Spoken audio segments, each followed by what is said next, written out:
Okay, good.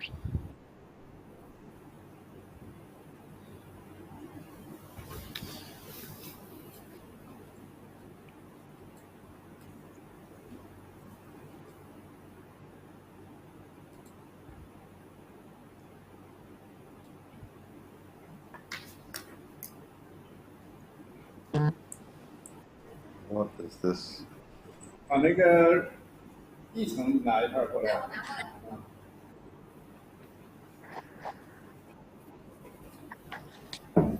那从哪儿点出来的这个？就是这个稿子在哪儿呢？刚才就是下面这个，在这儿。就是这个图表。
Okay.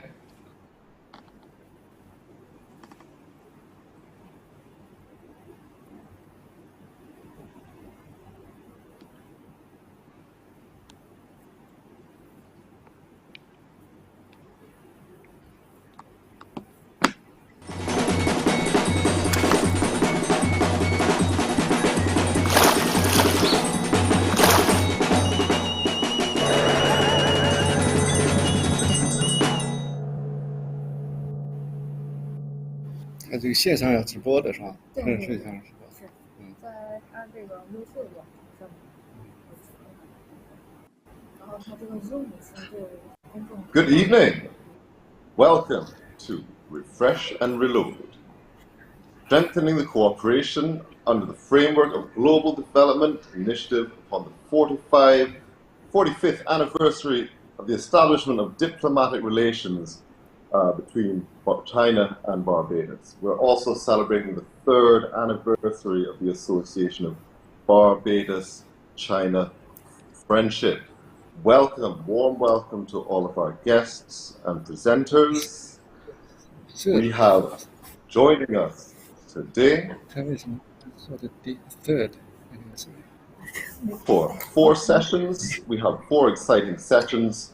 Session 1, we are going to be having Ms. Simone Rudd, the Permanent Secretary of the Ministry of Foreign Affairs and Foreign Trade.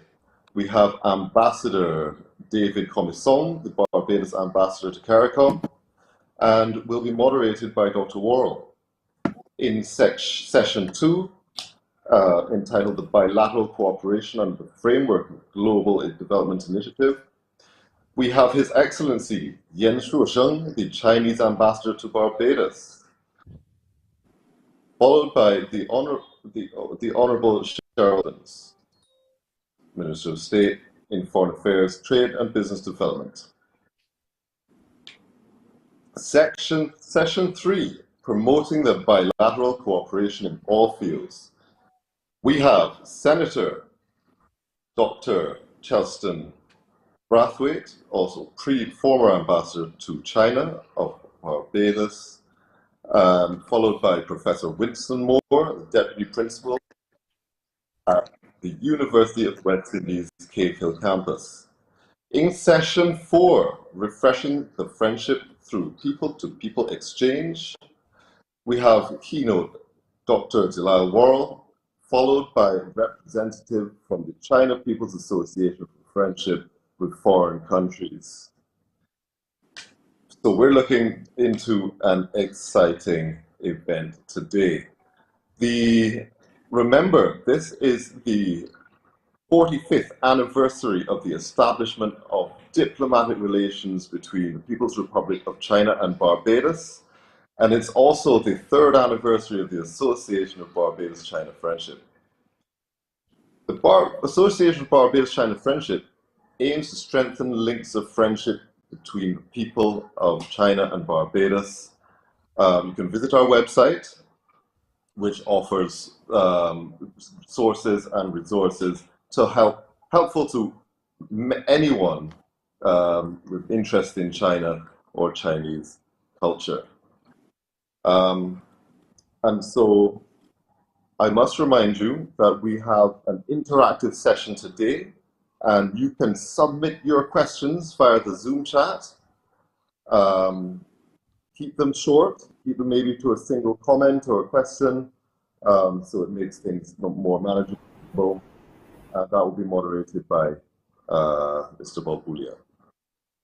So, getting off with session 1, I hand off to our President of the Association of Barbados-China Friendship, Dr. Delisle Worrell. Thank you very much, Che, and welcome everyone. We are trying to pack a lot of activity into our 2 hours this afternoon. Thanks everyone for joining us. So without further ado, I'm going to invite Simone Rudder. Simone is the Permanent Secretary in the Ministry of Foreign Affairs and Foreign Trade. I'm going to ask her to kick off session 1, which is reviewing the achievements of 45 years of cooperation through formal diplomatic relations between the People's Republic of China and Barbados. Simone.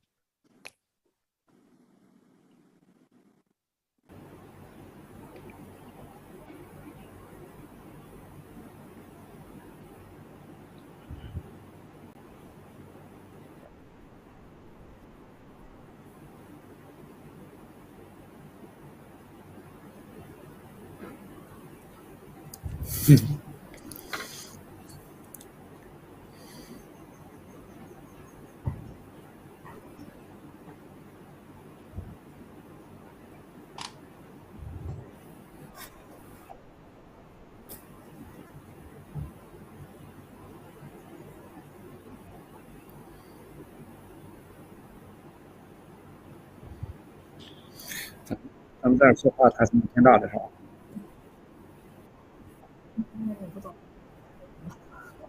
这个产品这儿讲，产品的声音发不出来。Right. So we have a little bit of a technical problem, I'm afraid. Simone's audio is giving some problems. Both she and Ambassador David Commission who will join her for the session reviewing Barbados's the relationships between Barbados and China over the past 45 years. Are ready, and once Matthew has sorted out the audio, we will proceed.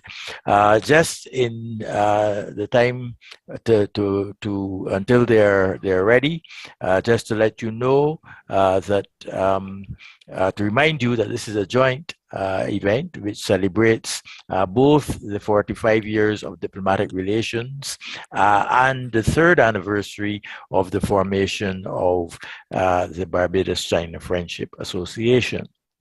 The association was formed by a group of us who have had some experience and interest in China over the years and who recognize how little Barbadians and Caribbean people in general know about China and modern China and the Chinese people.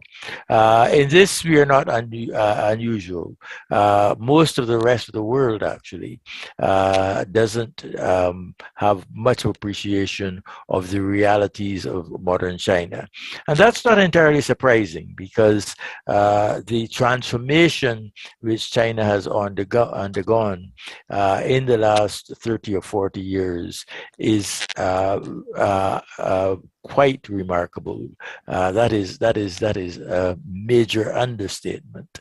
I had the wonderful privilege of first visiting China very soon after diplomatic relations were established in 1980. It was my first visit, and it was almost 40 years before I was able to return in 2016. And I have to say that during that period, the transformation was unbelievable. That the Beijing that I saw in 2016 bore no resemblance whatsoever to the Beijing of 1980. Whereas in 1980, the traffic jams were traffic jams of bicycles. So you had along the main boulevards in Beijing streams of bicyclists coming from all directions, and a little policeman on a podium at the intersection directing traffic, and it all flowed in a very orderly way. And by 2016, their situation had completely transformed. Beijing is today one of the most modern metropolises in the world. And the Chinese have done that through immense development at a pace which has never before seen in human history. And they have done it in an environmentally friendly way, so that there is greenery everywhere. The boulevards are all aligned with shrubbery and so on, and everything, sort of maintain impeccable order. The accommodations, the hotels have features which one does not see anywhere else in the world, in terms of the amenities and environmentally friendly features, such as lights that come on automatically, and features and technological advances of all kinds. We also had the opportunity to visit with the northern headquarters of the Huawei corporation, which, as you know, has been the subject of much controversy. You know, the question, there's no question that their technology is in advance of anything that we were privileged to see anywhere else that I have been. Also, we didn't actually participate in their payment system, but as you know, they have now, within the last few years, gone over to a cell phone-based payment system via Alipay and WeChat Pay, which is again a world-leading way of effecting payments. So in all of these ways, we are now well ahead of you know, the Chinese are leading the way. So it is important for us to learn you know, the realities of modern China.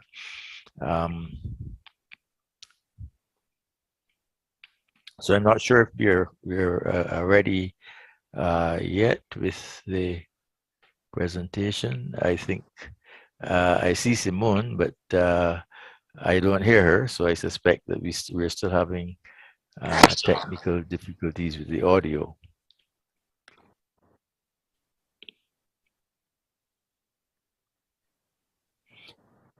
Yeah, I can see her speaking.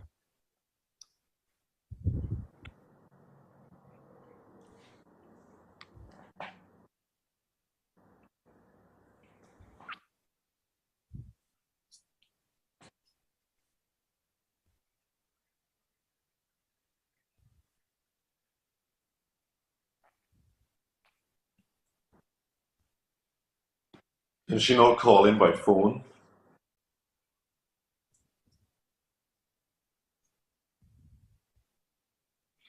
So we're still trying to sort out our technical challenge here, unfortunately.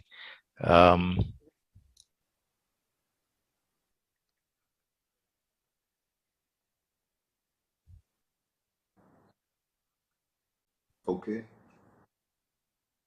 Okay, you want me to ask them to do that? Call me and put her on speakerphone? All right, let me see who I can reach. All right. Okay. All right, call in now.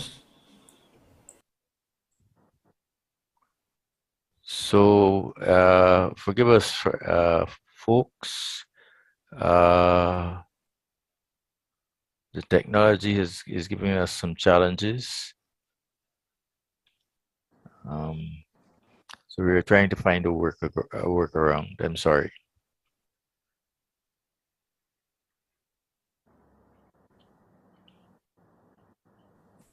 Can you hear us now?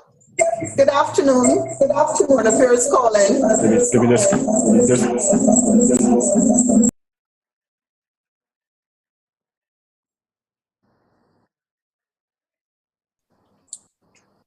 Yes? Yes? Yes? I feel as if I'm comfortable. Excellent. Thank you very much. I do apologize. the other one first. We're getting rid of the echo.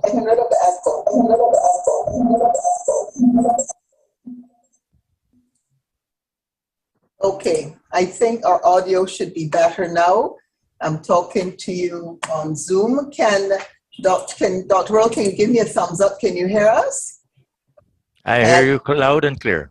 Okay, I do apologize for any role that we had to play in that snafu, but it was a pleasure hearing you, President of the Association Barbados-China Friendship, recount your experiences in China, and I think that brought it to life. Hearing a Barbadian talking of the pleasures of his experiences in China, I think is a good prelude, excellent prelude for the contribution that Ambassador David Comminjon and I wish to make this afternoon.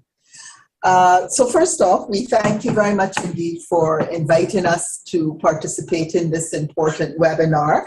Both Ambassador Comijo and I are very pleased to speak in this event, which is a part of the celebration of the 45 years of diplomatic relations between the governments of Barbados and the People's Republic of China.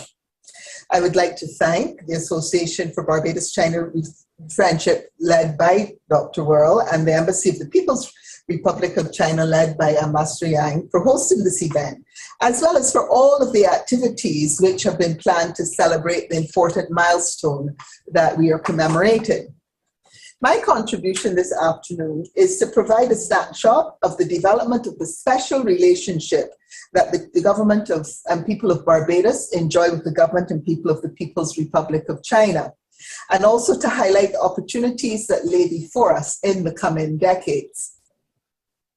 45 years ago, in 1977, both of our countries and the global landscape were markedly different from what obtains today.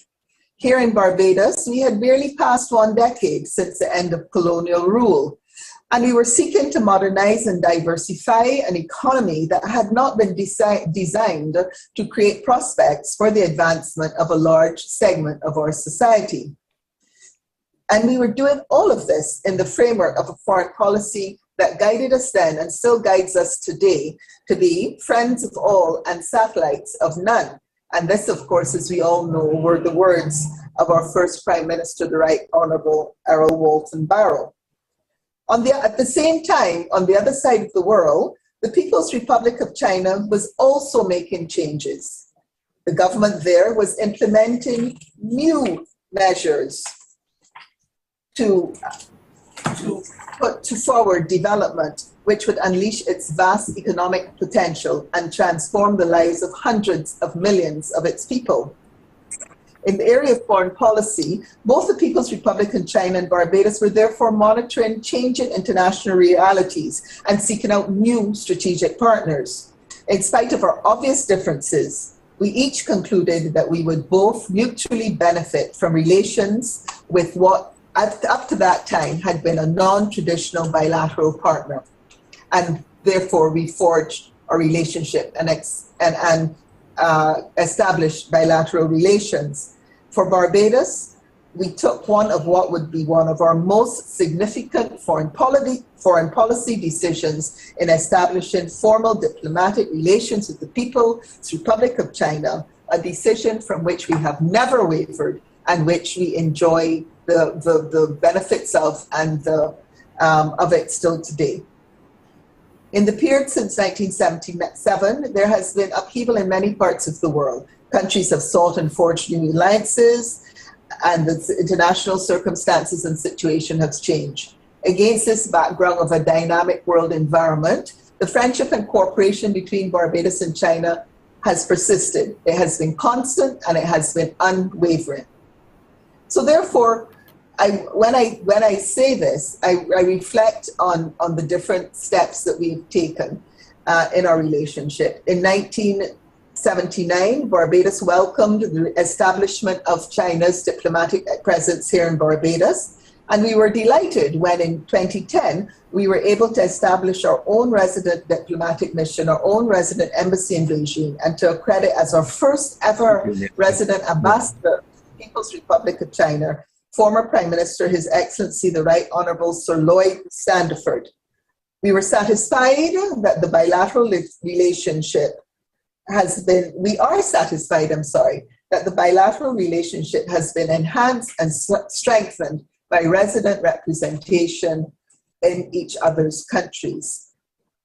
However, the presence of China in Barbados extends far beyond the compound where the diplomatic mission is.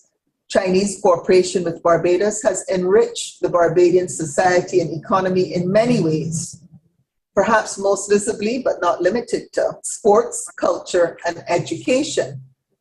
The Garfield Sobers Sports Complex and the Lloyd Erskine Sandiford Conference Center, and I only mentioned those two, have become venues for so many significant events in Barbados and stand out as landmarks known to Barbadians of all ages and from all parts of the island and walks of life. These were built and refurbished with the assistance of the government of of the People's Republic of China. These buildings have become institutions and have played and continue to play a major role in Barbados's national development. In another area of the bilateral relationship, meetings between Barbados and China at the highest level of our respective governments have been a visible demonstration of our partnership. Through reciprocal visits, we afford strong, productive, and rewarding relations based on mutual understanding of and respect for one another, as well as on the shared aspirations of our two peoples. Of course, I think that we can all agree that the deepening of the Barbados-China relationship will be boosted not only through official contact, but also by the increased interaction between the peoples of our respective country, enhancing people-to-people contact, such as what the Barbados-China Friendship Association does, is a critical exercise, and we are deeply grateful to the association for this important role. In sum, over the last 4.5 decades, our two countries have fostered successful high-level dialogue, close cooperation in the regional and international fora, as well as a broad legal framework underpinning our relationship through MOUs and agreements. Our economic cooperation is expanding, and so are our cultural, scientific, and educational ties. There are also increasing investment links and people-to-people contacts, and cooperation in numerous areas, including agriculture, technology, and security, and all of these have redounded to the benefit of our two countries. The Ministry of Foreign Affairs and Foreign Trade of Barbados is confident that through the force of a shared vision for the bilateral partnership and the combined efforts of the governments and peoples, 45 years from now, the next generation of Barbadians and Chinese will be able to look back on our relations as warmly and as enthusiastically as we are doing here today. We are confident that with our joint efforts, our continued joint efforts, Barbados and China will register new achievements moving forward together. And I can confidently express the resolve of the government of Barbados to take all possible action, not just to make efforts, to take all possible action for the further strengthening of the bilateral relationships to the advantage of our two peoples and countries. I thank you for your attention. I now turn over to His Excellency David Conishaw. Ambassador? Thank you, PS.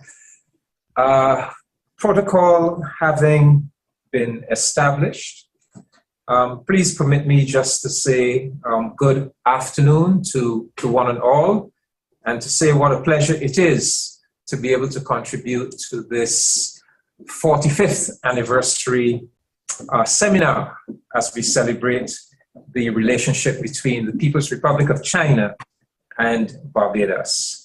The presentation I'm going to make is very much a follow-on from the Permanent Secretary's presentation. I will not be repeating any of what she has said. I will try to build upon what she has said. Now, clearly, 45 years is a long time. And I would say that if we examine the record of those 45 years, we can clearly make a case that both China and Barbados have made remarkable strides over that 45-year period. China in its industrial and infrastructural development, in lifting hundreds of millions of its citizens out of poverty, and in pioneering a global developmental project, the Belt and Road Initiative. Barbados, on the other hand, tremendous strides in our social and cultural development, attaining at one point position number 19 on the UN's Human Development Index, and being universally acclaimed as a country that punches above its weight class. And I would also argue that over that 45-year period, both the People's Republic of China and Barbados have emerged as critical and important leaders of that massive fraternity known as the developing world. I like to see Barbados and China as fellow developing countries and as leaders in the developing world.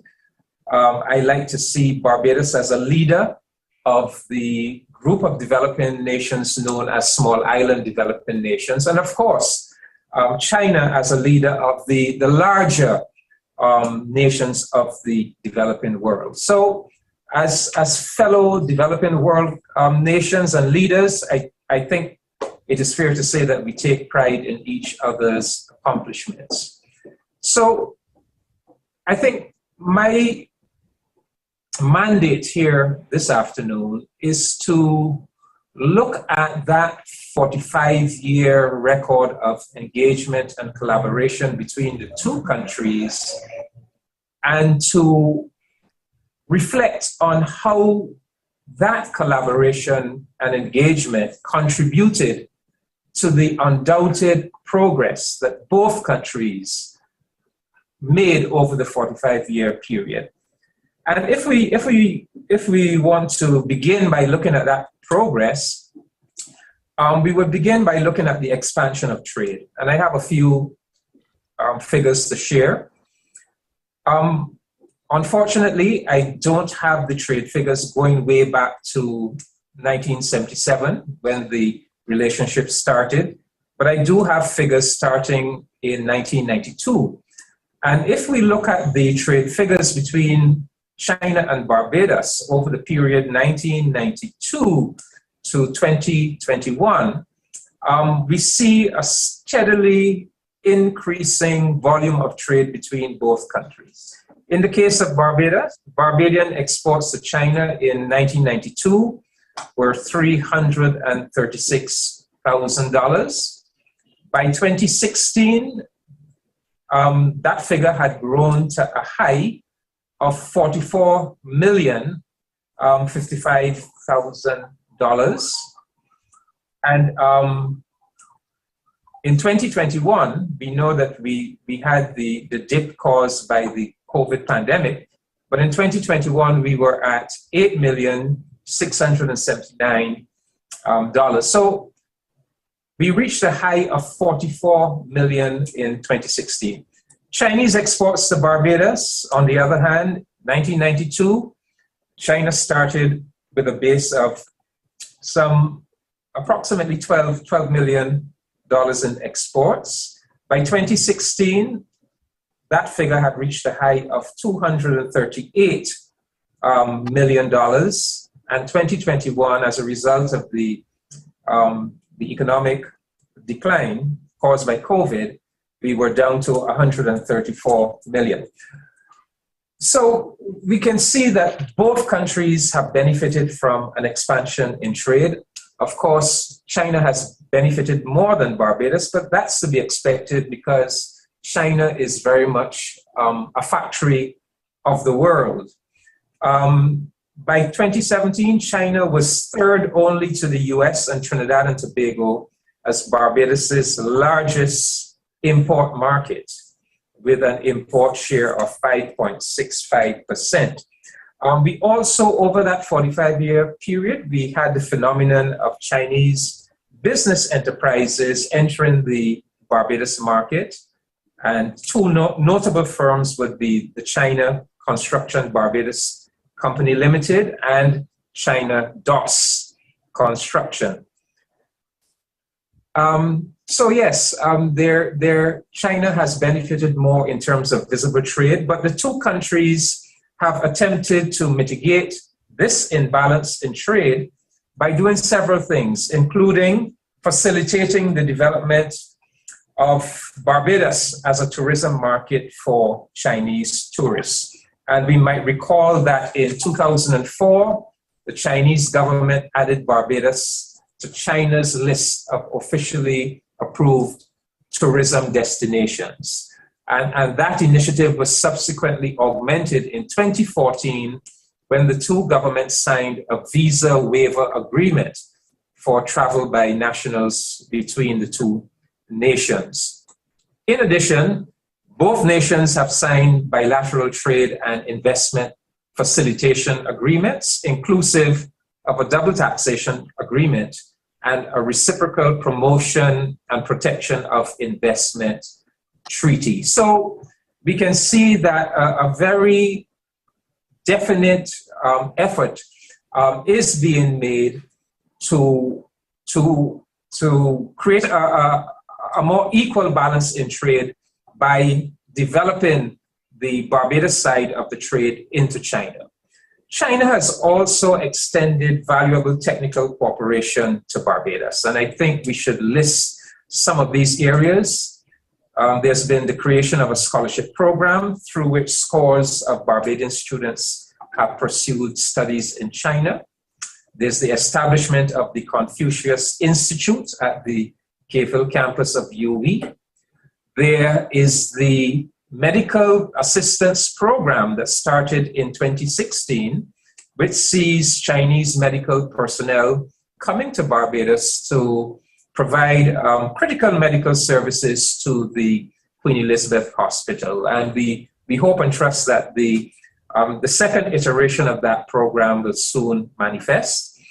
And even in the area of military cooperation, back in 2016, China did provide technical assistance, aid to the tune of some US $3 million worth of military equipment to Barbados. Of course, over the last couple of years, as a response to the COVID-19 pandemic, the People's Republic gifted supplies of personal protective equipment and COVID-19 vaccines to Barbados. And just last week, we had another manifestation of Chinese generosity with a gift of laptop computers to our Ministry of Education.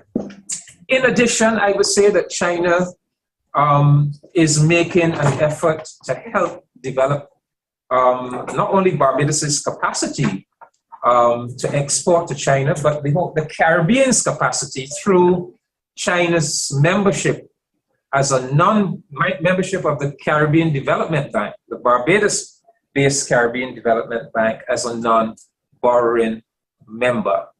And then, of course, there are the several developmental projects in Barbados that China has played a role in, sometimes facilitating with the provision of credit on very generous terms, or otherwise making invaluable contributions. Permanent Secretary Rudder mentioned the Garfield Sobers Gymnasium and the Lloyd Erskine Sandyford Center, but we could also mention the renovation and redevelopment of the old Queen's College, transforming it into the Elsie Payne complex. We could mention the renovation of the Cheapside Market, and in more recent times, we could mention the ongoing redevelopment of Sam Lord's Castle. And look into the future, we could note that there are ongoing discussions about rebuilding the National Stadium of Barbados and also doing the South Coast sewage treatment plant. Another very important recent development has been Barbados being offered to be accommodated in China's Belt and Road Initiative, and Barbados taking up that offer, signing on to the Belt and Road Initiative, and we are beginning to see the first fruits of Barbados's participation in that initiative with the recent loan to Barbados of some US $115 million to carry out a redevelopment of the road network of the Scotland district. And what makes this loan so impressive is that Barbados secured the loan at an interest rate of 2%, repayable over a 20-year period. So you really could not want better than that. I am just going to conclude. I think I've dealt with all of the physical aspects of the 45-year relationship, but I want to include by mentioning some intangibles. And by intangibles, I refer to the philosophical or ideational component of the relationship. And in identifying that component, I would say that both countries support and embrace and reinforce each other in saying no to to any concepts of Cold War. You know, Prime Minister Barrow expressed it well with his mantra, friends of all, satellites of none. That has guided Barbados throughout our journey as an independent country. But I think it's fair to say that both Barbados and the People's Republic of China believe that, you know, there's enough room in this world for all of the major powers, and that there's no need in our international arena for wars, hot wars, or indeed cold wars. I think it is fair to say that we also say no to any notion of a zero-sum game concept of international geopolitics, that geopolitics has to have winners and losers. And I think that's what the Belt and Road Initiative says, that all of us can in fact be winners, that we can have prosper thy neighbor policies as opposed to beggar thy neighbor policies. And Barbados's articulation of the need for a new and more nurturing and supportive international economic and political order is a similar idea, that we must create an international order in which there's room for everybody. It need not be an order of winners and losers. We need to be able to cooperate to secure the advancement of all nations and all peoples. And then finally, I think both nations have a commitment to multilateralism and to respect for the regime of international law. And in fact, I would say that at the very heart of the 45-year relationship is the notion of the sanctity of international law. Indeed, the very reason for Barbados making that fundamental decision to sign on to the One China policy in 1977, to terminate its recognition of Taiwan and to establish diplomatic relations with the People's Republic of China was actually based on a deep respect for international law. In the words of Foreign Minister Henry Ford in 1977, see, this is how he explained it. You know, he explained that Barbados had maintained diplomatic relations with the Republic of China, commonly known as Taiwan, from 1967, but that on the 25th of October 1971, the United Nations General Assembly overwhelmingly voted to restore all of its rights to the People's Republic of China and to recognize the PRC's representatives as the only legitimate representatives of China. And Foreign Minister Henry Ford went on to say, and I quote, "Under the circumstances, the government of Barbados considered that it could no longer validly treat the government of Taiwan as the government of all China. The government of Taiwan had therefore been officially informed that as from today, 11th January 1977, it will no longer be recognized by the government of Barbados as the government of China. My government believes that failure to take this position would be to turn a blind eye to the reality of the international situation. Lo que pasa es que tiene el teléfono del embajador que yo antes del embajador de allá, no le cambió el nombre. So the point I'm making is that Barbados recognized that it was actually adhering to international law back in 1977. So I think that I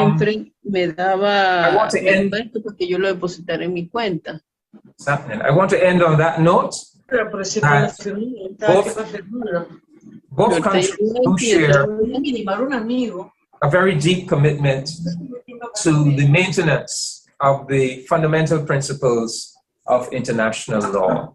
Thank you very much, and we look forward to many more years of friendship and cooperation between déjame preguntarle the porque no People's quiero Republic of tampoco. China and our new Republic of Barbados. Thank you very much. Thanks, David. Can I remind our audience, please, to mute your microphones? We are hearing some interesting conversations in Spanish, so I'm sure you would not wish to share with us. Thanks very much, both Simone and David. We have had one actual question from the chat, but it's a question that actually I am able to answer. So this comment says that this person has a friend who is working in the Office of Foreign Affairs in Zibo City, Shandong Province, and wants to know of the possibility between them and Barbados in the perspectives of business, travel, and education. And interestingly enough, through the embassy, our association has just received an invitation from Zibo City to partner with us in such a cooperation with the association. So that is actively being pursued. Unfortunately, we lost quite a lot of time because of our technical difficulties. So even though our speakers have been economical in the use of time, we are now considerably behindhand. So if you don't mind, I'd like to move on to our second session without any delay, which is on refreshing the friendship through people-to-people. Sorry. That's the bilateral cooperation in the framework of the recently announced Global Development Initiative, which was announced by President Xi in November last year. And the keynote speaker in this session is His Excellency Yan Shusheng, the Ambassador of the People's Republic to Barbados. Ambassador. Thank you, Dr. Warrell, President of Association for Barbados-China Friendship.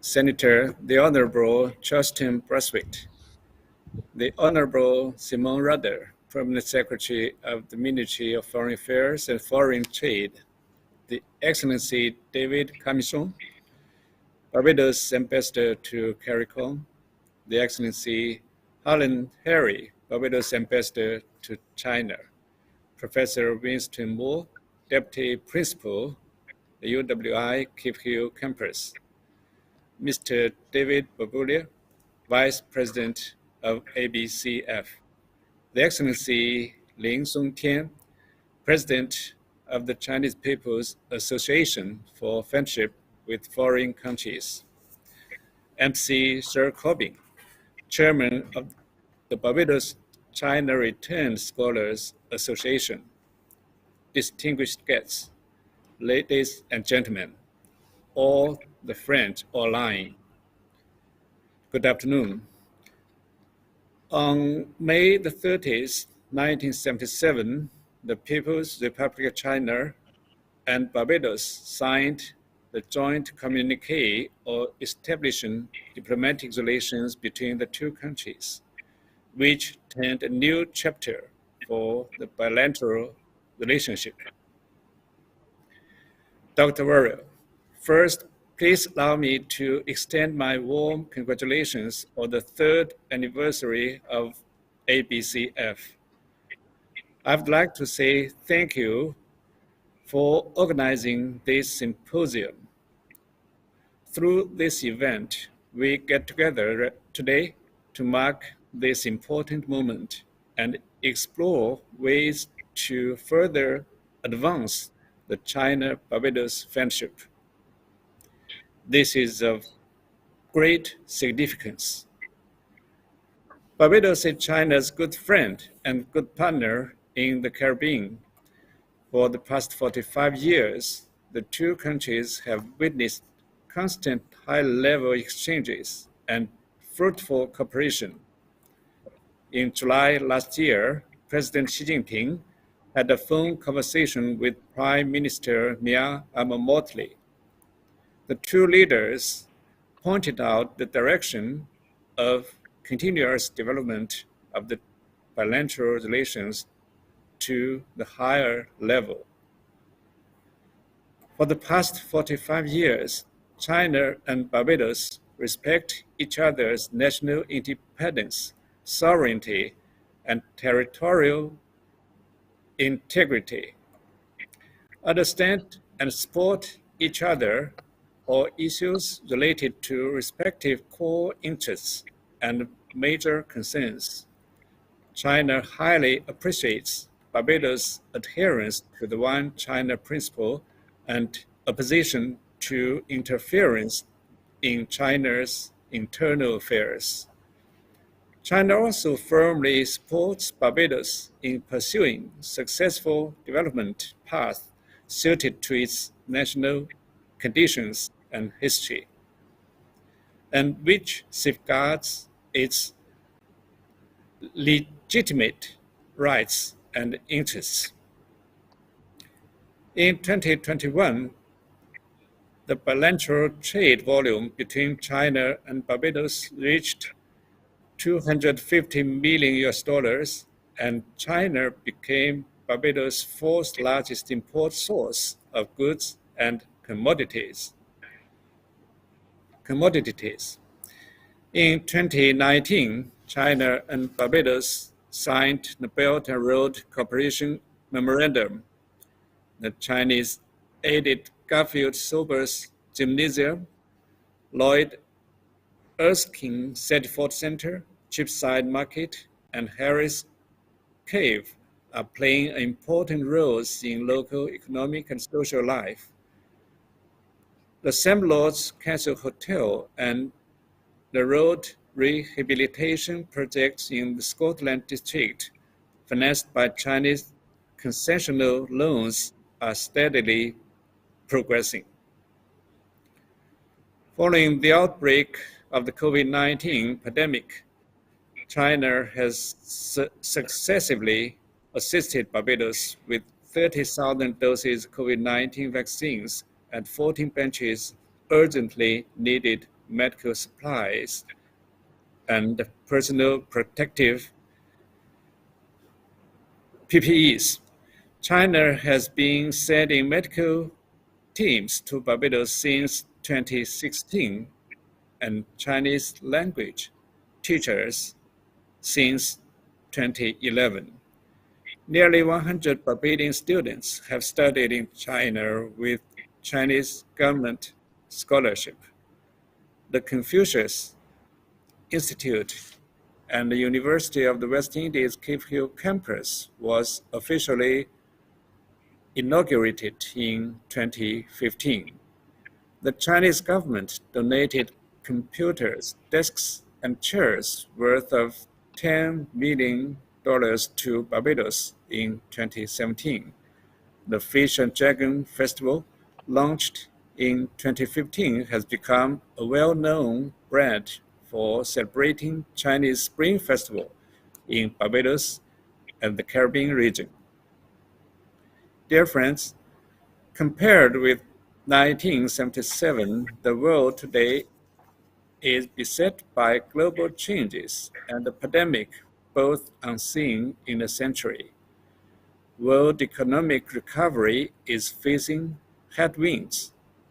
North-South gap keeps widening. Development cooperation is losing steam, and the implementation of the 2030 Agenda for Sustainable Development is severely challenged. Against this backdrop, last September, President Xi Jinping proposed the Global Development Initiative at the UN General Assembly.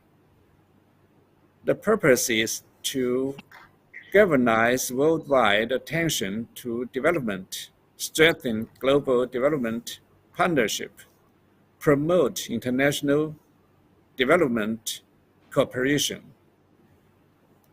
and lend fresh impetus to the realization of the 2030 SDGs.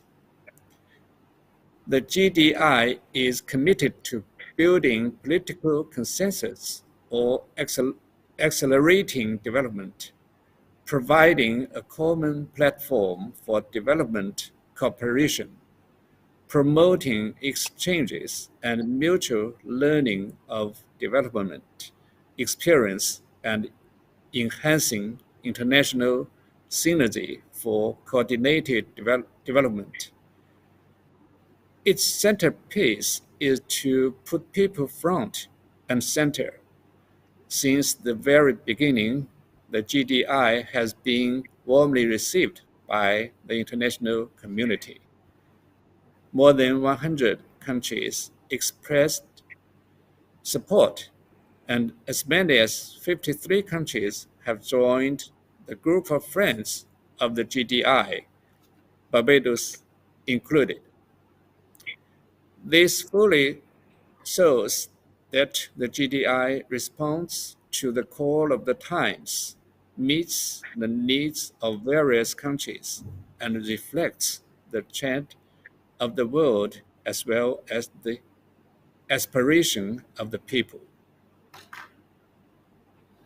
Both China and Barbados share conviction in putting the people first, are remitting pursuit of the 2030 agenda and common concerns about the challenges to global development.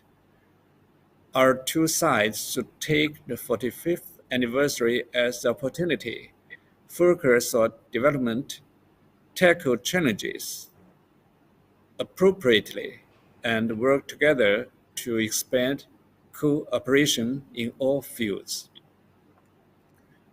First, re-energizing global cooperation on the 2030 agenda. Implementation of the agenda is the biggest consensus of global development, which offers the necessary pathway to addressing the pressing challenges faced with Barbados, such as climate change, food security, and energy security.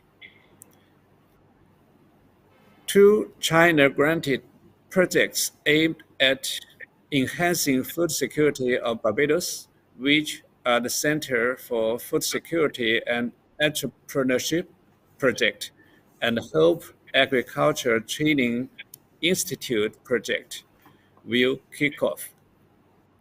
Two vegetable greenhouses will be built in Barbados with the aid of China. More training workshops for Barbados will be hosted by China, featuring specific agriculture technique, new energy, and disaster relief. China has decided to set up the China Caribbean Disaster Prevention and Mitigation Fund to help the region improve their capacity to respond to natural disasters. The 49 electric buses operating on the island are made in China. I believe in the bright prospects of bilateral cooperation of clean energy and green economy. Second, creating a favorable environment to accelerate bilateral development. It is necessary to improve the global governance system at a faster pace, increase the representation and voice of emerging markets and developing countries, and build an open world economy. The international arena is not a club for big or rich countries. All countries enjoy sovereign equality, and no country is in a position to dictate international affairs. China regards Barbados as a vital force of the international community and equal partner. China firmly supports Barbados playing a bigger role in international and regional affairs. We'll continue to speak up for Caribbean countries, including Barbados, and jointly oppose hegemonyism and power politics. China is ready to continue sound cooperation with Barbados in United Nations, WTO, G77 plus China, and other organizations to safeguard justice and the overall interests of developing countries and to build a community with a shared future for mankind. Third, partnering with cooperation mechanism. China and Barbados could work with all interested international and regional organizations to seek complementarity with the development processes of small island developing states, giving play to the respective strengths of various parties. Barbados is welcome to use China's CELAC earmarked loans for COVID-19 response, development cooperation, and digital economy cooperation to achieve more results. The China Caribbean Development Center could play a better role in support of projects which are beneficial to Barbadian people. The two sides could also strengthen province and city level communication and cooperation. Dear friends, the year of 2022 is the year of Tiger in Chinese lunar calendar. It symbolizes bravery and strength. This year, China has embarked on a new journey to build a modern socialist country in all respects and to realize the second centenary goal. This year is also the first year of Barbados being a republic. We ushered in the 45th anniversary of the establishment of diplomatic relations between China and Barbados, facing the challenges of COVID-19, climate change, and all others of the times. China is duty bound to help our friends in need, provide technical assistance to Barbados without any political strings attached, and continue to strengthen cooperation with Barbados in all rounds. I firmly believe that the bright future of our two countries could be achieved and the deep friendship between our two peoples could be consolidated with the joint efforts from both of our two countries. Thank you.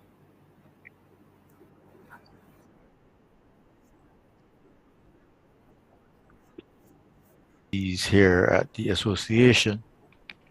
I think we now go on to a recorded message which we have from the ambassador of Barbados to the People's Republic from Beijing. As you know, in Beijing it is now 4 a.m. So Ambassador Hallam Henry sent us a recorded message.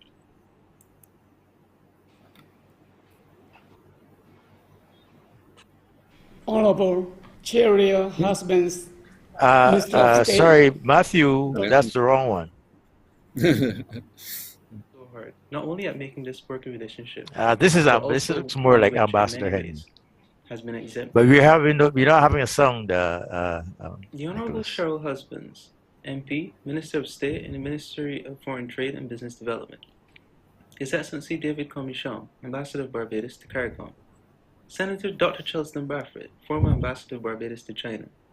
Ms. Simone Rudder, Permanent Secretary, Ministry of Foreign Still Affairs no and Foreign sound, I'm Trade. afraid. His Excellency Yan Xiushang, Ambassador to the People's Republic of China to Barbados. Professor Clive Landis, Pro Vice Chancellor and Principal, University of the West Indies, Cayfield Campus. Members of the Diplomatic Corps, specially invited guests, good afternoon.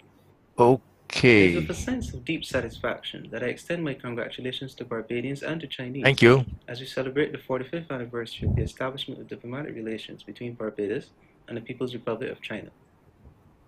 On May 30th, we mark the accomplishment of this special milestone, and Barbados is pleased to renew its commitment to the maintenance of a relationship based on mutual respect and cooperation between our people and the government and people of China.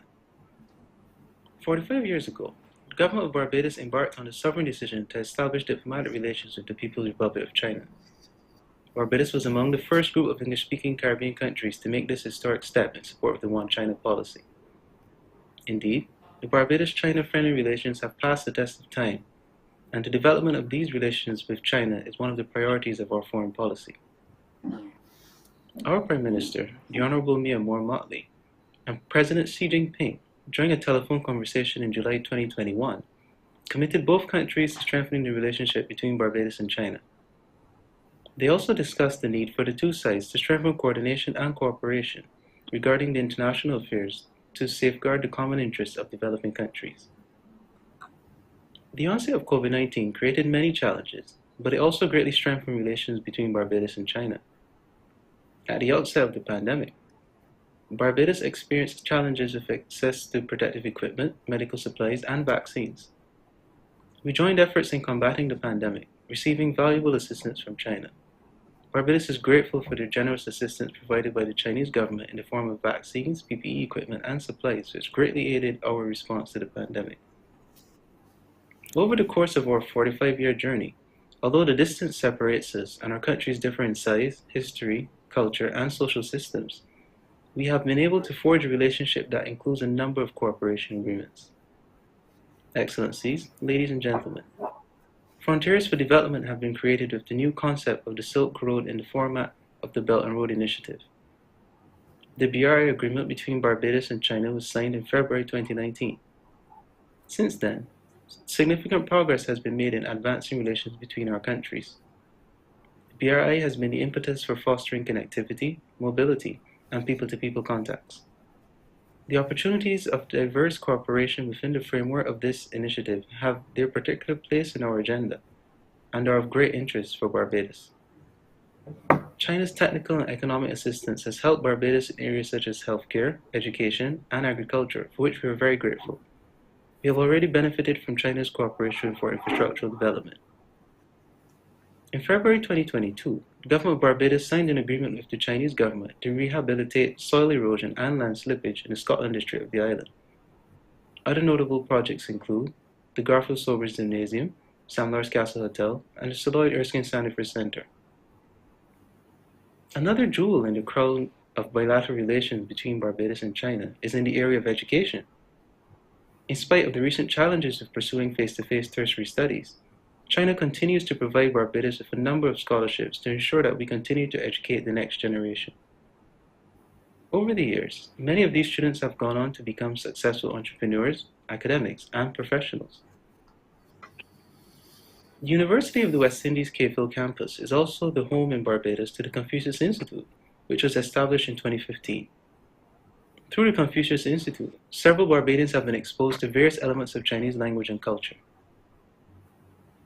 This has taken place at the primary, secondary, and tertiary levels, with students now pursuing Chinese minors at the University of the West Indies. This program aligns with the policy of the government of Barbados to ensure that Barbadian children under the age of 18 are given the opportunity to become bilingual by 2030. Another outstanding example of close Barbados-China interaction has been in the advantages to promote people-to-people exchanges. Barbados and China concluded an agreement abolishing the need for visas for all persons, including holders of diplomatic, official, or ordinary passports who are visiting either Barbados or China. Although the current situation with the pandemic has temporarily complicated this travel, we remain hopeful for the eventual return to these regular exchanges. Over the years, the bilateral relationship has been strengthened by many commercial and business activities and the visits of high-level dignitaries to China from Barbados and vice versa. These activities and visits confirm the view in Barbados that China is an important strategic partner that can assist Barbados in finding new economic and social opportunities that support the development of our country and deepen mutual understanding and friendship. Ladies and gentlemen, the impact of our friendship over these 45 years is further evidenced in the provision of training opportunities and critical support to our health sector. China has provided human resource training programs for Barbadians in various fields, including governmental officials, who have taken part in short-term training courses in China. In addition, medical teams from China have contributed to strengthening cooperation between Barbados and China in the area of public health, as part of the agreement on the assignment of Chinese healthcare personnel to Barbados. We salute the Chinese medical teams, including doctors and nurses, that have been of service to Barbados and our people. Cooperation in agriculture has also been recorded during these years. This was marked in 2021 by the signing of a Memorandum of Understanding on agricultural cooperation between Barbados and Hunan Province. The areas of cooperation between our two sides include exchanges of training opportunities, academic scholarships, medical staff deployment, and infrastructural projects, such as the Hope Agricultural Training Institute in St. Lucie and the Center for Food Security and Entrepreneurship at the University of the West Indies Cayfield campus. Barbados commits to working with China and to support in the regional and international fora. We look forward to comprehensive partnership with China in areas of strategic interest to Barbados and the Caribbean community within the context of the CELAP mechanism, climate matters, security, poverty reduction, support for the programs of small island developing states, low-lying coastal countries, agriculture, and food security. I pay tribute also to the public and private sector officials of both our countries and people from all walks of life who work so hard, not only at making this working relationship, but also one which, in many ways, has been exemplary, reaping benefits for both countries. As the ambassador of Barbados to the People's Republic of China, in addition to pursuing the highest level of understanding, mutual support, and cooperation at the political and economic levels, I'm committed to ensuring that more people of our two nations come to better know one another at the social, cultural, and educational levels. Looking forward, we express our willingness to join efforts with our Chinese counterparts to continue to build on the excellent foundations that have been established over the last 45 years of our engagement. Ladies and gentlemen, I thank you. And thank you very much, Ambassador Henry. We will, of course, convey our thanks to him. We have had two very informative presentations, and there are several issues on which the association will want to follow up to see where we can assist, particularly in the areas of cooperation, which were mentioned by both speakers. We are now almost 15 minutes behind, and I don't want to encroach on the time for our third and fourth sessions. I don't see any comments in the chat. So without further ado, I will pass over now to David Bulbulia, the Vice President of the Association, who will chair the third and fourth sessions this evening. Yes, good afternoon to one and all. David Bulbulia here, co-director at the Confucius Institute and Vice President of the Association Barbados-China Friendship. We now move into Section 3 and Section 4 of our program this afternoon. Section 3 topic is promoting the bilateral cooperation in all fields, where we will hear from Senator Dr. Chelston Brafitt, former Director General of ICA, and also well known as former Ambassador of Barbados to the People's Republic of China. Over to you, Dr. Brafitt, and he will be followed immediately after by Professor Winston Moore, Deputy Principal at the University of the West Indies Cayfield campus, and also Professor of Economics. So first, over to you, Dr. Chelston Brafitt, followed immediately by Professor Moore. Good evening, good afternoon, everyone. Can you hear me? Hello? I can hear you. I can hear you, yes. Good afternoon. Yes. All protocols haven't been established. Can you hear me now? Yes. Hello? Yes, yes. I'm indeed pleased to have been invited to the event today that marks the 45th anniversary of diplomatic relations between Barbados and the People's Republic of China, as well as the third anniversary of the establishment of the Association for Barbados-China Friendship. I thank Ambassador Yang Shusheng for the kind invitation to be present at this event, and I welcome the opportunity to say a few words about my perspective on the future of the Barbados-China relationship. When I discussed this with a colleague, he said the beauty about speaking as a former ambassador is that you have the benefit of experience without having the responsibility to implement what you may say. And so this is a good place to be and a good place to start. In fact, it was in 1966 at the United Nations that our first Prime Minister, the Honorable Errol Walton Barrow, said, "We shall not involve ourselves in sterile ideological wranglings because we are exponents not of a diplomacy of power, but diplomacy of peace and prosperity. We will not regard any great power as necessarily right in a given dispute unless we are convinced of this. Yet at the same time, we will not view the great powers with perennial suspicion merely on account of their size, their wealth, or their nuclear potential.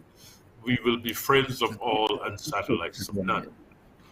That speech, in fact, as have been referred to by our permanent secretary and also by David Commission, our ambassador to CARICOM, has guided Barbados' foreign policy since independence and was the background to the establishment of diplomatic relations with the People's Republic of China on 30th of May 1977 in support of the One China policy. Today, 45 years later, we have witnessed a relationship that has grown in stature and in dimensions which could not have been anticipated 45 years ago. I would like to take this opportunity to mention a few of our achievements during my time in Beijing in the period 2014 to 2017, a period in which I had a great experience and I enjoyed my stay in China. Between 2014 and 2017, in cooperation with the Chinese embassy here in Barbados, under the leadership of Ambassador Wong Ke, a number of significant steps were taken to strengthen the relationship between Barbados and China. I would like to take the opportunity to mention a few of these. Visits were promoted for Barbadians from the public and private sector in business, finance, tourism, and agriculture to participate in training programs and courses in China designed to facilitate, encourage cooperation, and to promote trade and commercial links between Barbados and China. Barbados and China established an agreement or concluded an agreement abolishing the need for visas for Chinese visiting Barbados and for Barbadians visiting China. We also signed agreements for cooperation in sports and culture and the promotion of cooperation in education, science, and technology. In 2015 and in 2016, cultural groups from Barbados participated in the Meet in Beijing Cultural Festival. And a Confucius Institute, as we all know, was established at the Cayfield campus of the University of the West Indies to provide opportunities for Barbadians to become more aware of Chinese language and culture and to strengthen cooperation and understanding between the people of Barbados and the people of China. A Barbados-China Treaty on Mutual Legal Assistance, as well as a Treaty on Cooperation on Matters of Extradition, was also concluded. We promoted fruitful discussions with the legal fraternity in China in areas that would strengthen the relationship in the area of the rule of law and governance. The then principal of the Cave Hill campus, Sir Hilary Beckles, signed an agreement with the Suzhou Institute of Technology for cooperation between that institution and the University of the West Indies that would train Caribbean students in software engineering and software development. China continued to provide scholarships in several areas for Barbadian students, and in fact, when I was in Beijing, we had some 30 Barbadian students studying in China. China facilitated cooperation in security training for officers from the Barbados Defense Force, and teams of doctors and nurses have provided medical assistance to Barbados through our cooperation between Chinese institutions and the Queen Elizabeth Hospital. China is providing assistance in development of a Center for Food Security and Entrepreneurship, and is providing assistance in development of the Hope Agricultural Project to strengthen facilities, cooperation, and research in agriculture. Barbados received its first loan of $240 million from the China Exim Bank to fund the redevelopment of Sam Lawrence Castle, a project that I understand is coming to a conclusion soon. And China has also contributed to the development of the gymnasium, the Lloyd Erskine Sandifer Center, Elsie Plain Complex, and other facilities around.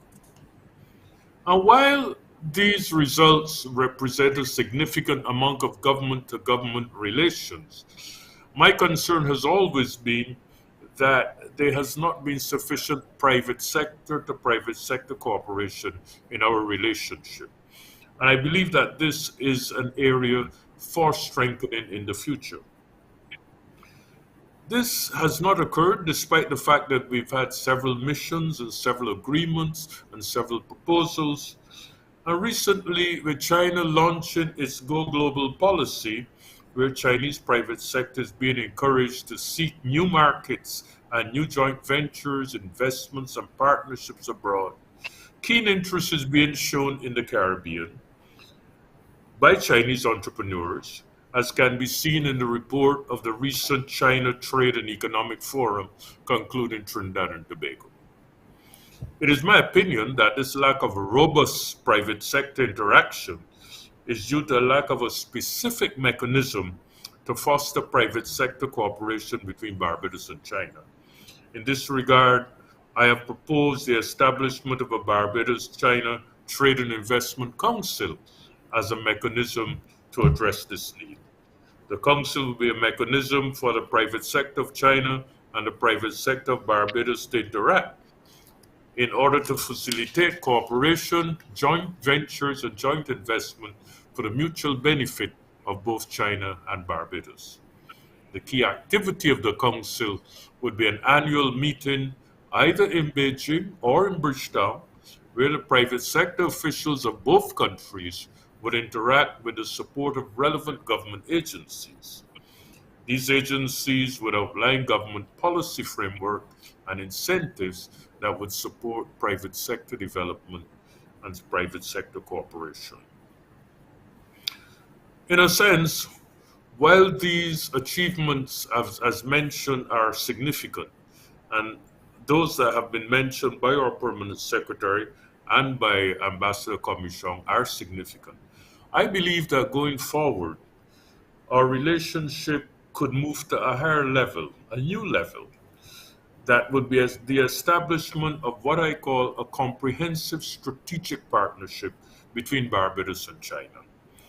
This partnership would be based, of course, on mutual trust, solidarity, mutual respect, and should seek to promote convergence between Barbados's foreign policy and the foreign policy of China.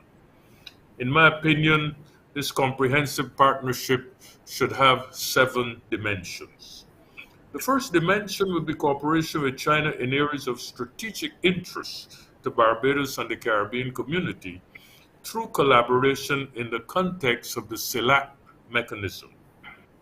Secondly, cooperation in areas of common interest to Barbados and China in the international arena, in security, in climate change, poverty reduction, support for programs of small island developing states, and the pursuit of ideals of the peaceful coexistence of nations as described in the principles of the United Nations, as well as other widely accepted norms of international relations. The third component of a strategic partnership would be cooperation in the implementation of a program of development cooperation in 10 strategic areas: in trade, in tourism, in finance and investment, in science and technology, in education, in sports and culture, in security, renewable energy, in food and agriculture, and in public health. The critical element here would be a linking of Chinese institutions and Barbadian institutions in these fields. The fourth element of a comprehensive strategic partnership, in my opinion, would be cooperation between China in establishment of the Barbados-China Trade Council to strengthen that cooperation between the private sector agencies and the private sector of China and the private sector of Barbados. The fifth element would be that Barbados should consider membership of the Asian Infrastructure Investment Bank and should engage more strategically, in my opinion, in the Belt and Road Initiative. The sixth area would be cooperation in the new proposed Global Development Initiative, which supports multilateralism, encourages cooperation against global security threats, and promotes implementation of the United Nations 2030 Agenda for Sustainable Economic Development. And the final area in my opinion, would be cooperation with China in examining the China development model to determine whether there are lessons for our own development. In my view, any country that has a development model that has resulted in moving over 500 million people or 500 million citizens out of poverty and has become the second largest economy in the world in 30 years merits consideration and examination. Most observers believe that the China model is based primarily on 5 important elements: the quality of leadership, long-term planning, an effective and enviable work ethic, national cohesion and national stability, a commitment of the leadership to achieving the dream of Chinese renewal. The economic model, in my view, has 3 Ps: pragmatism, planning, and a focus on people. Maybe the time has come to examine the model and its relevance to our own development. In conclusion, Mr. Chairman, I believe that China and Barbados should establish a comprehensive strategic partnership and should work together to promote world peace, development cooperation, and win-win solutions that can guarantee a world of equity, a world of peace, and a world of global prosperity. Those are my comments. I thank you very much for the opportunity to participate. I thank you, Senator Dr. Chelston Brafitt, for your remarks, and I now give the floor to Professor Winston Moore, Deputy Principal at the University of West Indies Cave Hill campus. Professor Moore. Protocol having been established, permit me just to say good evening to viewers and my fellow presenters. Thank you very much, Chair, and congratulations and well done to all of those involved in the organization of this symposium. I bring you greetings on behalf of the Principal and Pro-Vice Chancellor, Professor Clive Landis, and the rest of senior management and staff here at the University of the West Indies Cave Hill campus. Barbados and China have a framework in place to build a mutually beneficial partnership. These include the Barbados-China Bilateral Investment Treaty and the Barbados-China Double Taxation Agreement. These two agreements can be particularly useful for local multinationals that are interested in selling their products to China. Regional and other international multinationals can also exploit these treaties to enter the Chinese market, using Barbados as a conduit. However, if the region is to build a sustainable economic partnership with China, it will be important that we train individuals entering the labor market not only with the technical capabilities needed to support businesses, but also the language skills needed to foster trust and long-lasting partnerships. I'm therefore happy to report that the UWI has been leading the region in this regard. The University of the West Indies has been collaborating with Chinese educational institutions now for a number of years, particularly through the Confucius Institute, which has been mentioned a number of times this evening. The establishment of the Confucius Institute at the University of the West Indies KFL campus on April 20th, 2015 reflects the leadership decision that internationalization was essential for the campus to remain relevant to its community and keep the campus aligned with the goals and objectives of its host country, Barbados, to deepen and expand cooperation with China. From the outset, the Confucius Institute was charged with multiple objectives: expanding Chinese language teaching on campus, equipping a whole generation of students with the skills and knowledge to pursue opportunities in China, supporting the efforts of Barbados and the region in deepening relations with China. And against this backdrop, the further inclusion of Chinese language was also incorporated into many of our programs here at the KFL campus. This came about at the same time China's globalization effort, in particular its Belt and Road Initiative, and its push for international ties was strong. Since its establishment, our Confucius Institute has counted several firsts. Among these, hosting the first regional Confucius Institute conference in the Caribbean in 2016, the very next year, earning the Confucius Institute of the Year award, an exceptional achievement for such a young organization, and becoming the first test center for the HSK Chinese Proficiency Test.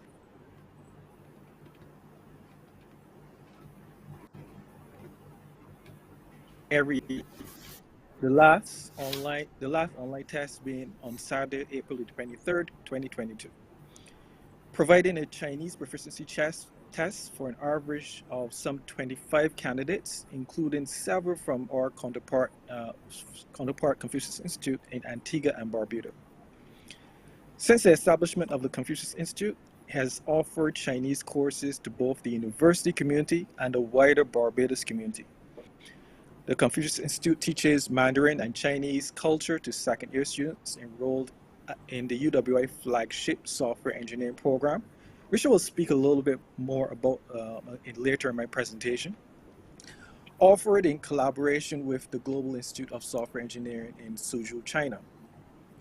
Before our students leave for their studies and internships are pursued in China, the Confucius Institute plays a very important part in exposing them to not only Chinese language, but also culture.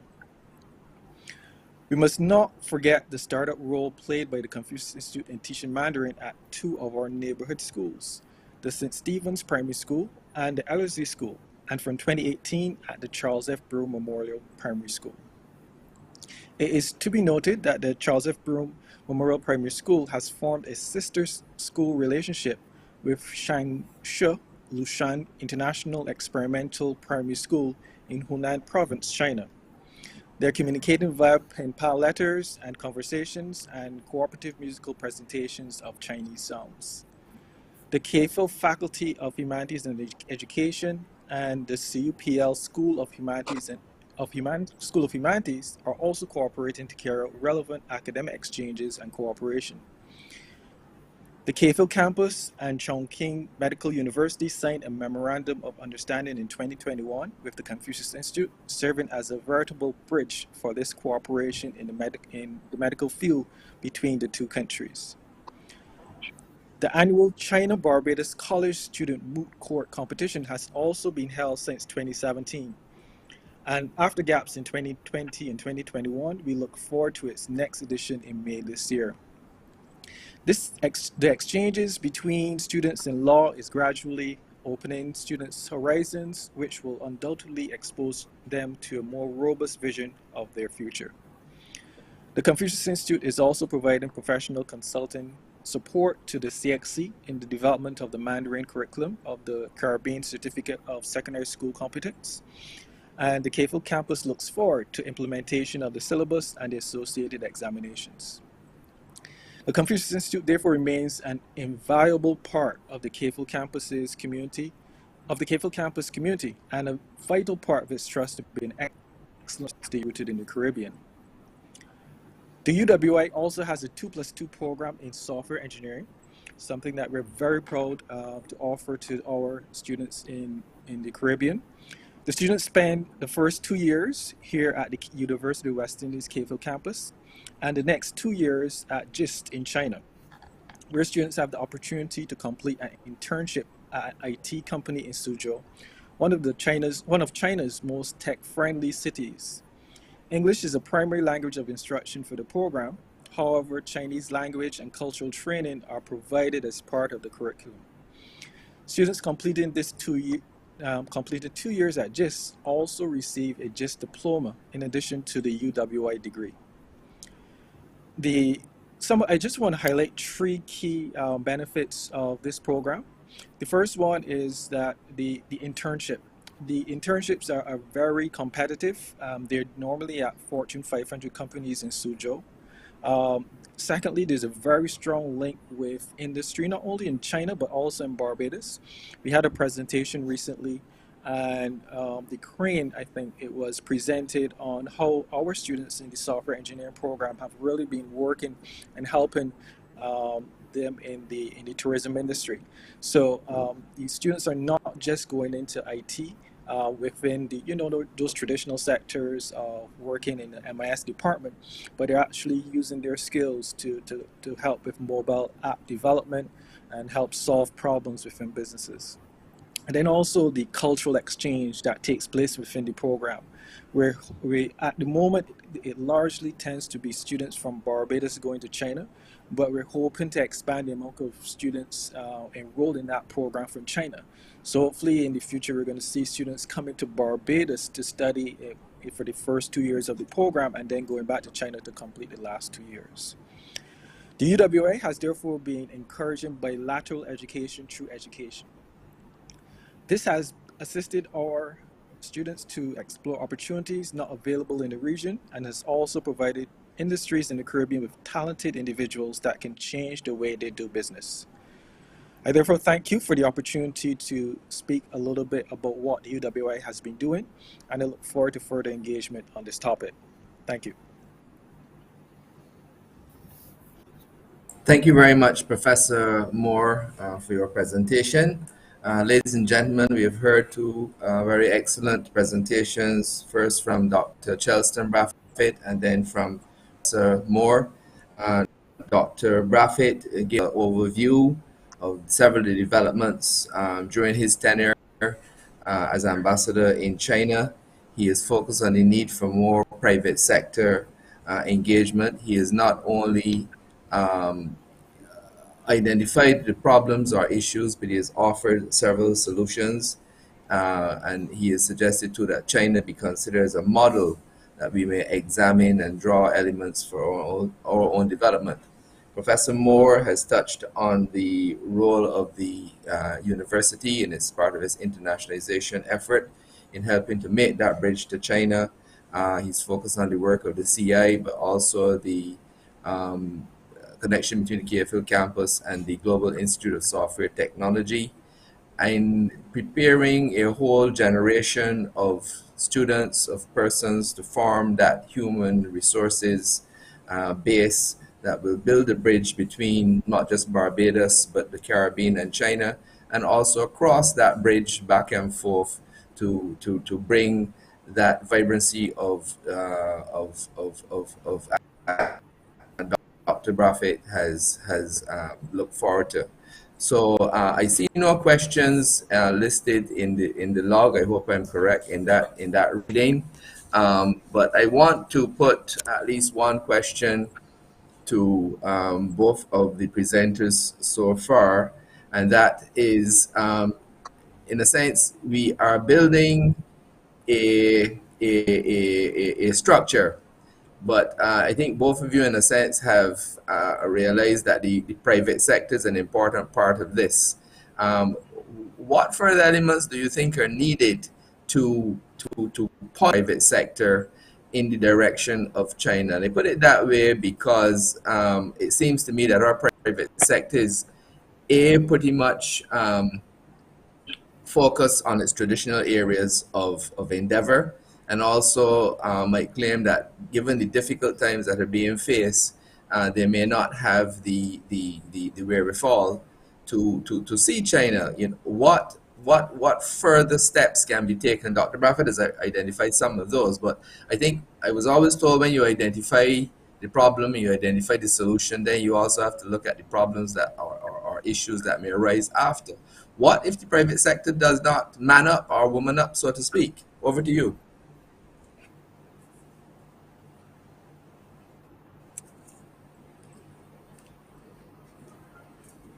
Dr. Buffett, first, would you like to have a go at it?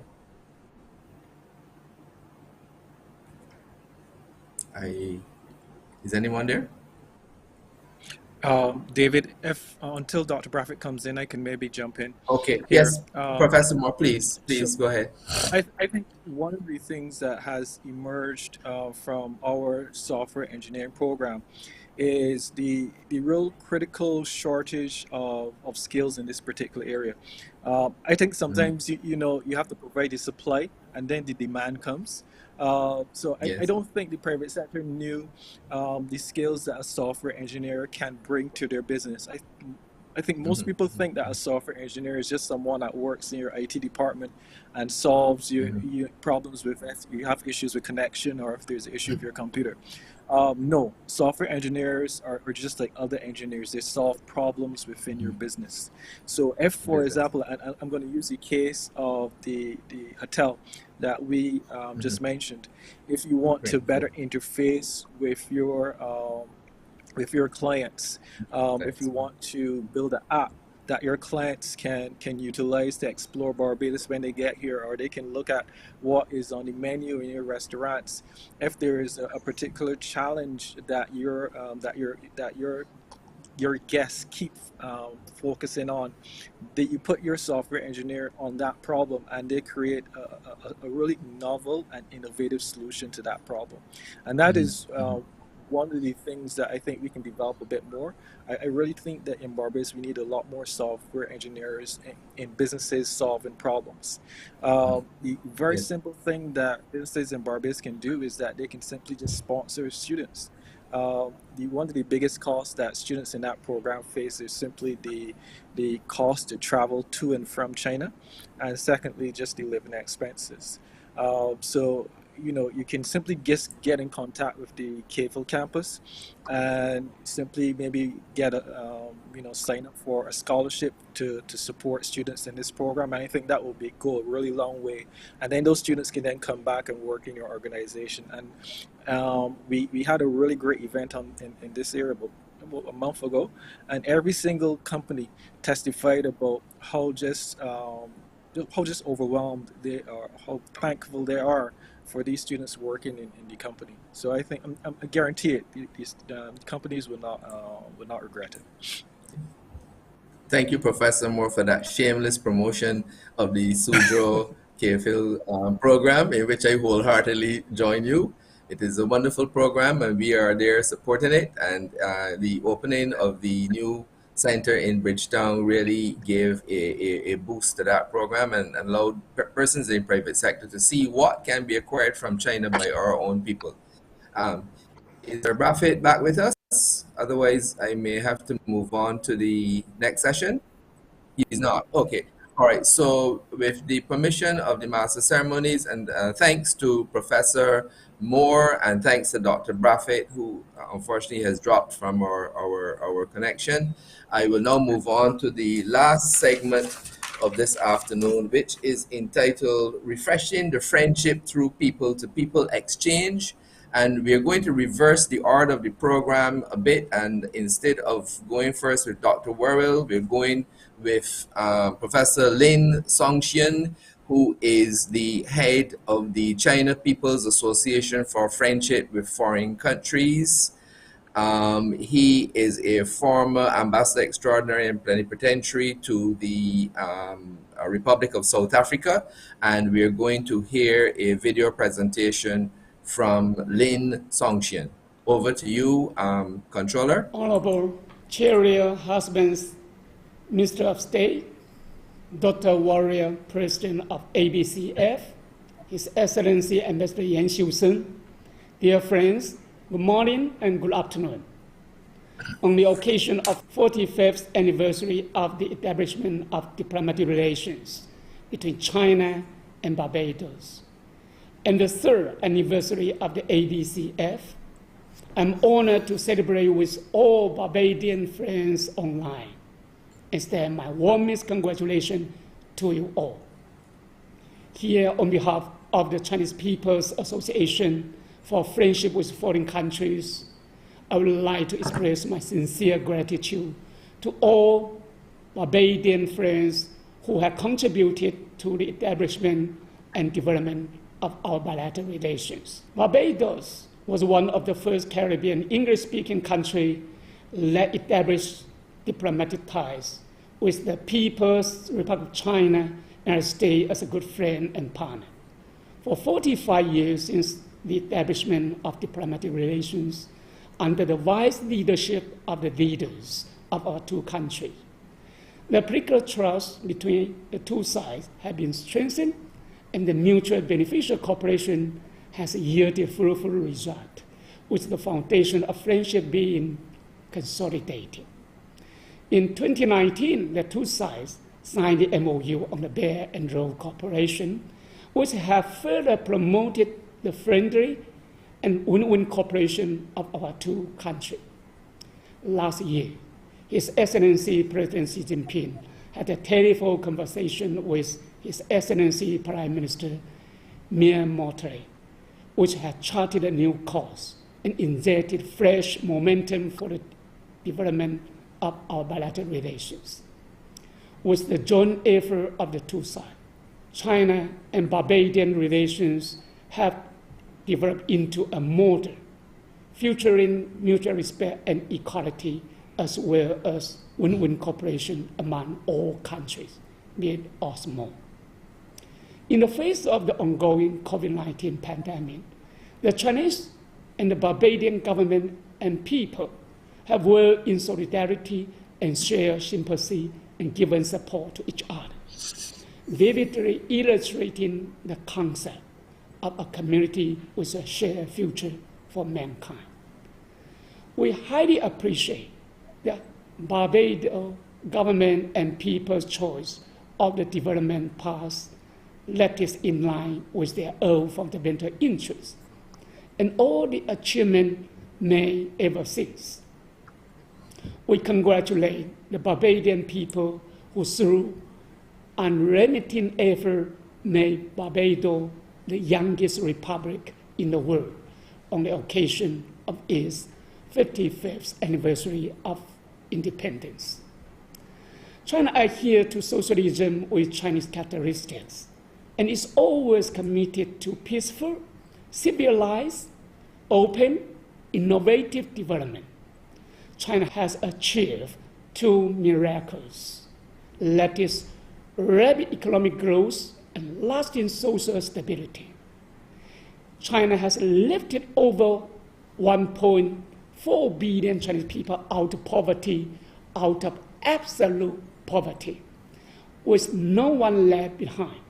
The Chinese people now enjoy a good life of peace, harmony, and moderate prosperity in all respects. China has also made constructive contribution to maintaining world peace and promoting common prosperity. Dear friend, at present, the world is not only facing the natural disaster as COVID-19 pandemic is still raging around the globe, but also confronting the man-made disaster of the broad conflict and confrontations caused by the geopolitics and Cold War mentality. The security of global industrial chains, supply chains, capital chains have been severely damaged.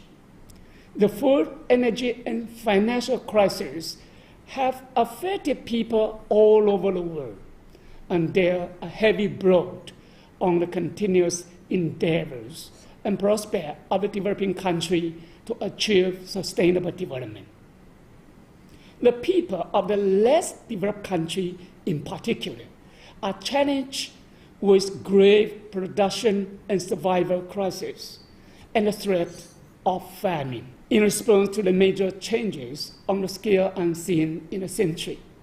His Excellency President Xi Jinping has proposed a series of new ideas, new concepts, new propositions, and new measures which have gained wider acclaim of the world, including the Belt and Road Initiative, the Global Development Initiative, the Global Security Initiative, and the Initiative for Building a Community with a Shared Future for Mankind.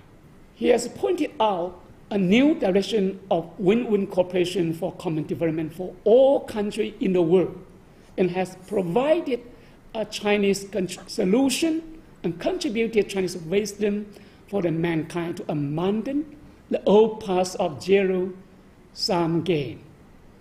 Dear friends, the Chinese people cherish the China-Barbados friendship. The CPAFFC is ready and willing to fully implement President Xi Jinping's people-centered philosophy of development and the diplomatic concept of the win-win cooperation for common development. We will actively promote exchanges and cooperation between local governments, cities, youth, think tanks of our two countries, so as to share experience and help Barbados side strengthen the capacity building of independent and sustainable development, and making our friendly relationship more beneficial to our two peoples. We highly appreciate the important role as a bridge that the ABCF has played, and under the leadership by His Excellency President Warrior in promoting friendly exchanges between our two countries over the past 3 years since its founding. On the occasion of the 45th anniversary of the establishment of diplomatic relations between China and Barbados, I myself and the CPAFFC would like to take this opportunity and work together with Dr. Warrior and friends from all walks of life in Barbados to make new contributions to enhancing the solidarity, cooperation, and common development of our two peoples, to maintaining the world peace, to promoting the building of a community with shared future for mankind. Thank you all. Honorable. Thank you to the President of the China Association for Friendship. I'm sure these words of gratitude will be conveyed to him by the President of the ABCF, since that was a recorded message. Now, without further ado, over to Dr. Delisle Worrell, former governor of the Central Bank and one who has taken time from his busy schedule as a commentator on economic issues, national and global, to help found the Association for Barbados-China Friendship. And I should also mention that he was a key light in the launching of the Fish and Dragon Festival during his time as governor of the Central Bank. Over to you, Dr. Worrell. Thanks a lot, David. So I will just say a few things about the association and what motivated us and what we're planning to do. And the full text of my short address will be posted on our website. Chinese products are everywhere, but the average Barbadian knows very little about modern China or about the way Chinese people live. A group of us who have had the privilege of visiting, living, or studying in China formed the ABCF 3 years ago with the aim, in the first instance, to introduce Barbadians to the people, the beauty, and the culture of China. With the generous assistance of the Embassy of the People's Republic of China in Barbados, and with the support of the Chinese People's Association for Friendship with Foreign Countries, we have made a start by setting up a website, abcf-bb.com,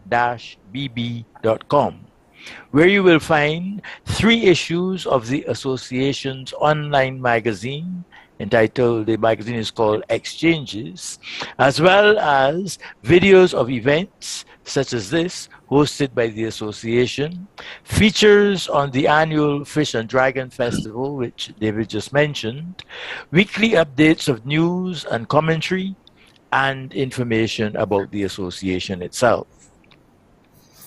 We are expanding our activities constantly in collaboration with our partners in Barbados, which are the Confucius Institute, the Chinese Association of Barbados, and the Returning Students Association. We are in touch with friendship associations across the Caribbean, and we are about to launch on June 10th a youth forum jointly with Zhejiang International Studies University in Hangzhou. We had just started to advertise travel opportunities in China when the COVID pandemic struck, and we look forward to reopening of travel opportunities. Beyond that, we aim to network with associations across the Caribbean and to develop programs in the Chinese language to introduce the Chinese audience to the Caribbean, our people and culture. Thank you. Thank you, Dr. Worrell, for your comments.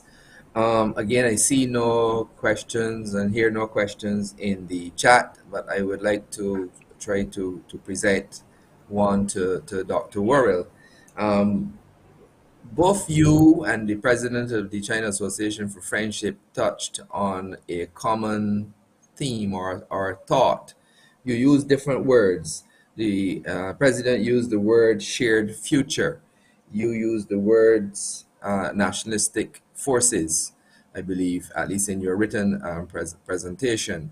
They are, in fact, talking about the same thing. How do you see us pursuing this shared future, and how do you see us avoiding these tendencies towards nationalism, bearing in mind that the world is much smaller than we believe? Events in one country, whether it be a war in some place, an outbreak in another place, whether it be the proliferation of weapons in another place, in effect, come to our doorstep in one form or the other. How do we work towards this shared future, this setting aside of nationalism, at least for certain things, and pursuing our shared future? A very good question, David, and I thank you for asking it, because that actually concern fuels my passion for the association. I believe that the way to address these issues is through building avenues for friendship, for understanding, and for mutual knowledge of each other's cultures and society. You know, we humans have a tendency to fear and to misunderstand the things that we do not know anything about. And much of our apprehension about China, our misapprehension about China and the Chinese, is born of that lack of knowledge of the real China. And those of us who have had the privilege to visit, those of us who have been able to establish bonds of friendship through Chinese that we've met here, or Chinese that we've established relationships with on that side of the fence, know that the bonds that of our common humanity are the strongest bonds that there are, and that at bottom, once you get to know people, then you begin to share the fact of our common aspirations, the things that make us laugh, the things that make us cry, the things that make us happy, the things that make us sad. Those things are not dependent in any way on race or nationality or culture or any of those things. And that's basically where the ABCF takes its stand in building those links or avenues and opportunities for building personal friendships and relationships. Thank you very much, Dr. World. Thank you very much. I think that is a very fitting way on which to end this session. Again, thanks to you, and through you to the President of the China Association for Friendship. I know you will convey our thanks to him for his words. And without further ado, I'll hand back over to Dr. Chair Corbin, our Master of Ceremonies for the evening. Over to you, Chair. Well, thank you very much, David. Thank you very much, and a great session.